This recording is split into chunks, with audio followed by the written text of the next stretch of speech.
Now I saw in my dream that the highway up which Christian was to go was fenced on either side with a wall, and that wall was called salvation.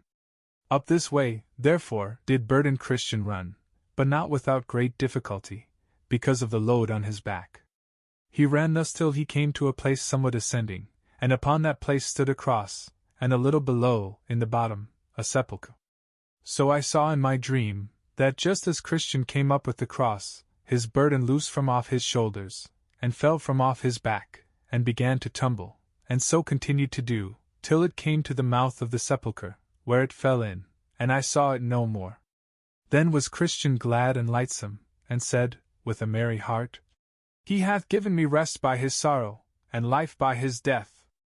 Then he stood still a while to look and wonder, for it was very surprising to him, that the sight of the cross should thus ease him of his burden. He looked therefore, and looked again, even till the springs that were in his head sent the waters down his cheeks. Now, as he stood looking and weeping, behold, 3 shining ones came to him and saluted him with, Peace be to you. So the first said to him, Your sins are forgiven. The second stripped him of his rags, and clothed him with change of raiment.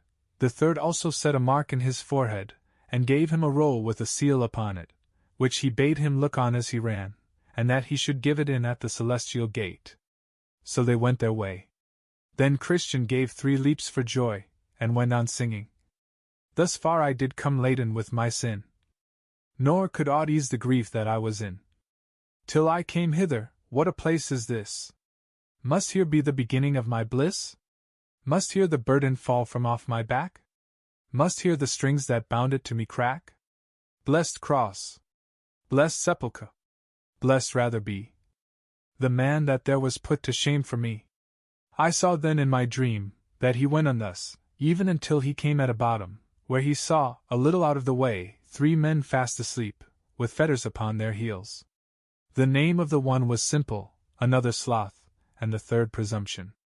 Christian then, seeing them lie in this case, went to them, if peradventure he might awake them, and cried, You are like them that sleep on the top of a mast, for the Dead Sea is under you, a gulf that hath no bottom. Awake, therefore, and come away, be willing also, and I will help you off with your irons. He also told them, If he that goes about like a roaring lion comes by, you will certainly become his prey.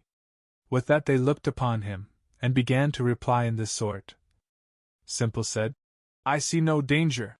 Sloth said, Yet a little more sleep. And Presumption said, Every fat must stand upon its own bottom. What is the answer else that I should give you? And so they lay down to sleep again, and Christian went on his way. Yet was he troubled to think that men in that danger should so little esteem the kindness of him that so freely offered to help them, both by awakening them, counseling of them, and offering to help them off with their irons. And as he was troubled thereabout, he espied 2 men come tumbling over the wall, on the left hand of the narrow way, and they made up a pace to him. The name of the one was Formalist, and the name of the other Hypocrisy.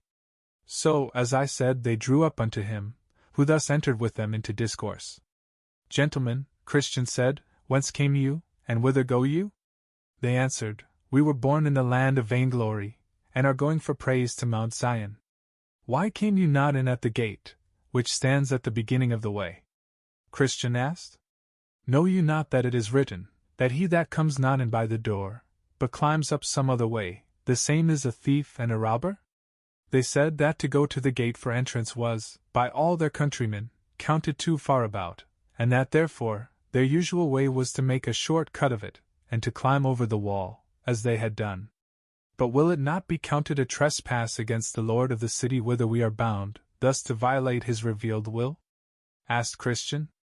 They told him that, as for that, he needed not to trouble his head thereabout, for what they did, they had custom for, and could produce, if needed, testimony that would witness it for more than 1,000 years.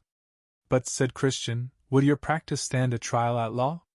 They told him, that custom, it being of so long a standing as above 1,000 years, would doubtless, now be admitted as a thing legal by any impartial judge, and besides, said they, if we get into the way, what does it matter which way we get in? If we are in, we are in, you art but in the way, who, as we perceive, came in at the gate, and we are also in the way, that came tumbling over the wall, wherein, now, is your condition better than ours? I walk by the rule of my master, you walk by the rude working of your fancies. Said Christian. You are counted thieves already, by the Lord of the way, therefore, I doubt you will not be found true men at the end of the way. You come in by yourselves, without his direction, and shall go out by yourselves, without his mercy. To this they made him but little answer, only they bid him look to himself. Then I saw that they went on, every man in his way, without much conference one with another, save that these two men told Christian that as to laws and ordinances, they doubted not but they should as conscientiously do them as he.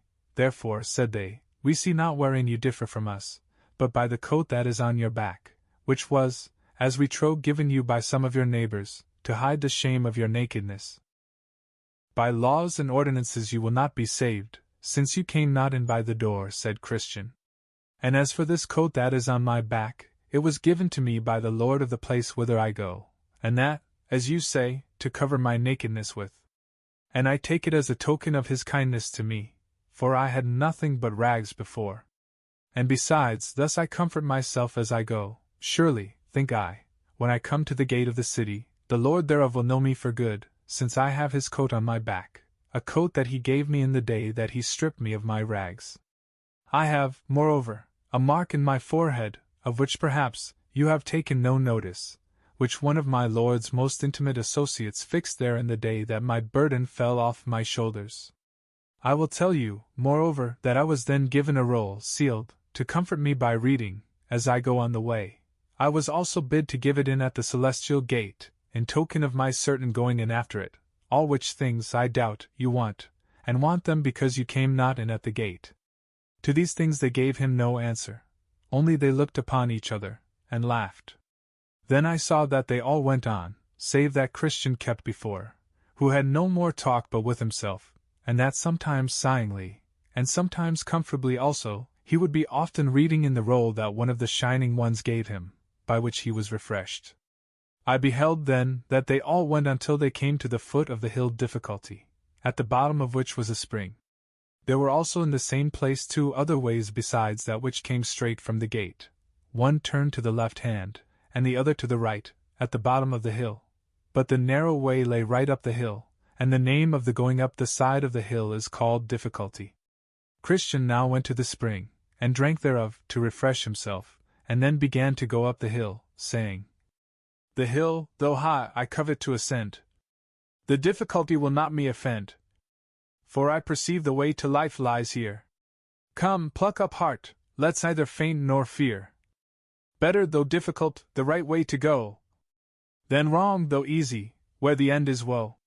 The other two also came to the foot of the hill, but when they saw that the hill was steep and high, and that there were two other ways to go, and supposing also that these two ways might meet again, with that up which Christian went, on the other side of the hill, therefore they were resolved to go in those ways. Now the name of one of those ways was Danger, and the name of the other Destruction.